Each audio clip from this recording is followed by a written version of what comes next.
Ladies and gentlemen, good morning. I was informed this morning that the drizzle that you see outside is because I carried some of it from Nairobi. It is indeed a pleasure for me to be here this morning on this very important ceremony as we celebrate what we can do together. And that's why I'm honored to join fellow African policymakers, esteemed investors, industry leaders, and development partners for this symbolic bell-ringing ceremony at the London Stock Exchange. I've had the privilege to do this in the New York Stock Exchange and, of course, Nairobi Stock Exchange. I am looking for the next episode somewhere else. For decades, the UK has been a steadfast partner in Kenya's and Africa's development journey, supporting institutional reforms, infrastructure, and market development that continue to shape a much more prosperous and resilient future for our continent.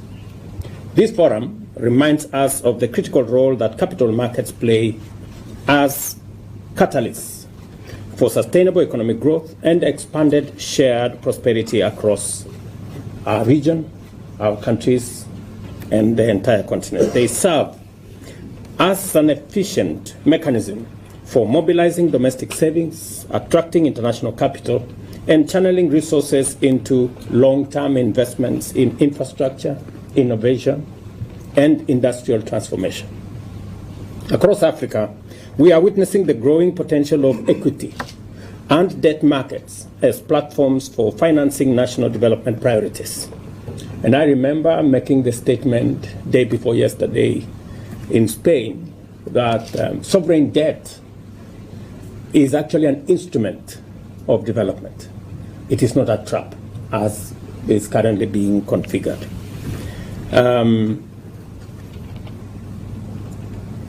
Well-functioning domestic capital markets enhance economic resilience by cushioning against exposure to volatile capital flows.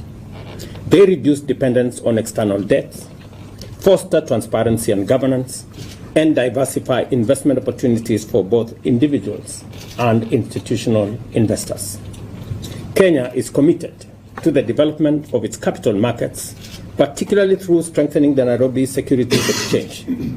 This commitment is underpinned by strategic reforms and refreshed market-focused strategy under the leadership of the new Nairobi Stock Exchange team. Supported by fiscal consolidation, effective debt management, and a strong currency, these reforms helped the Nairobi Securities Exchange emerge as Africa's top performer in dollar returns last year. And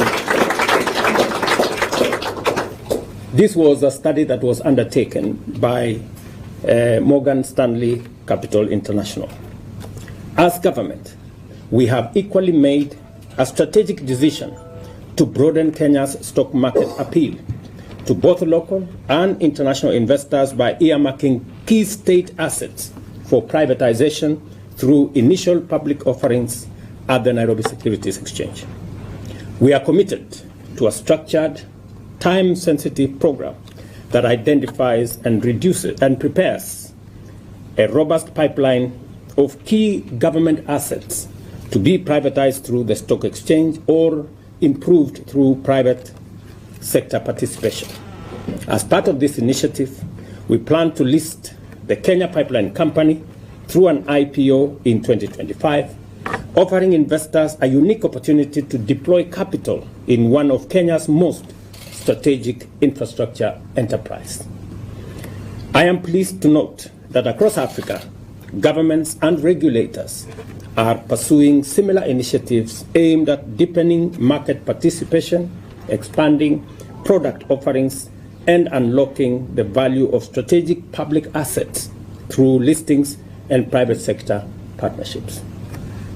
Ladies and gentlemen, the UK remains a steadfast and strategic partner in advancing Africa's capital market. Beyond the London Stock Exchange roles as a global financial hub, the UK government, through the Foreign, Commonwealth and Development Office, has been instrumental in driving capital market development in the continent. Programs such as Mobilist, in partnership with exchanges like the Nairobi Securities Exchange and the Nigeria Stock Exchange, are helping democratize access to investment and promote financial inclusion. By leveraging listed equity and debt instruments, including green, gender, and climate bonds, these initiatives are unlocking capital for impactful and sustainable projects, while improving transparency, investor confidence, and long-term returns.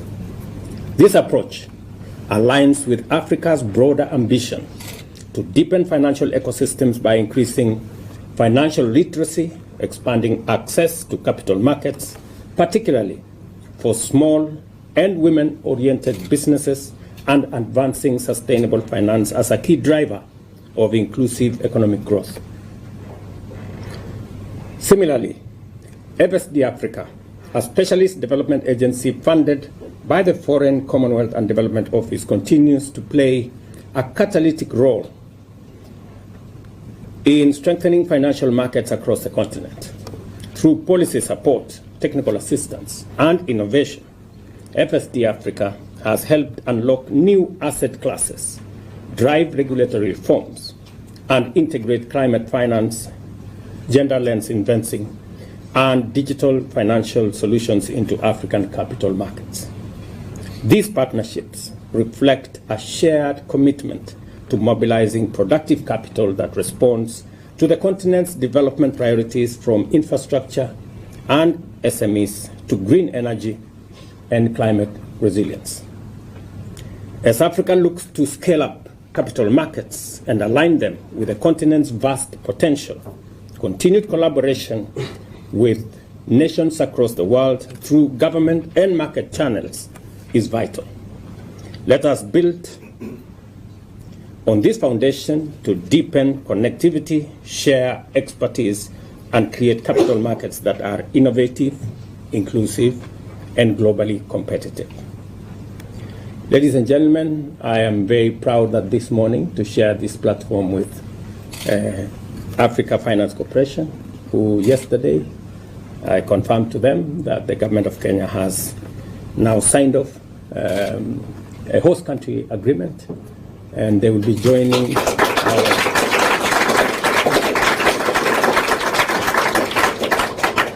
our list of premier corporations in Kenya, alongside Global Health, Bupa Global Health, again, who yesterday we signed on board to come and open their office in Nairobi. And later this morning, we will be signing off with Lloyd's of London, a premier insurance company, the oldest, I'm told, again, to join the list of companies coming to Nairobi as a financial hub. This tells you the story of Kenya being ready, prepared, willing, available to do business.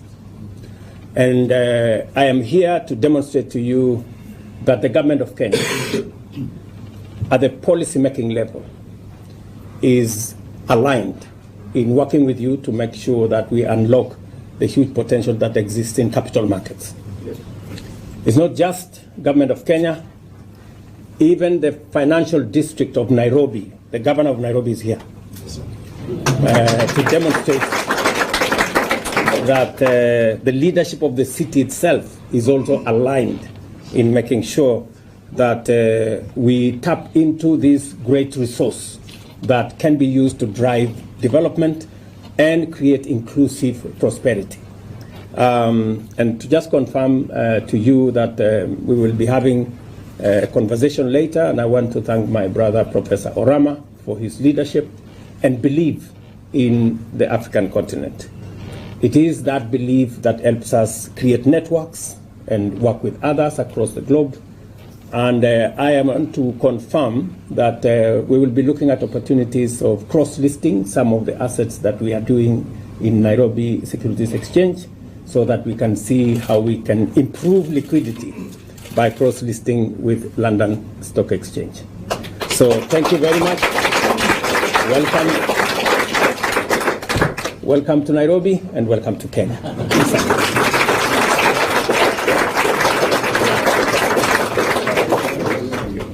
We're nearly there. So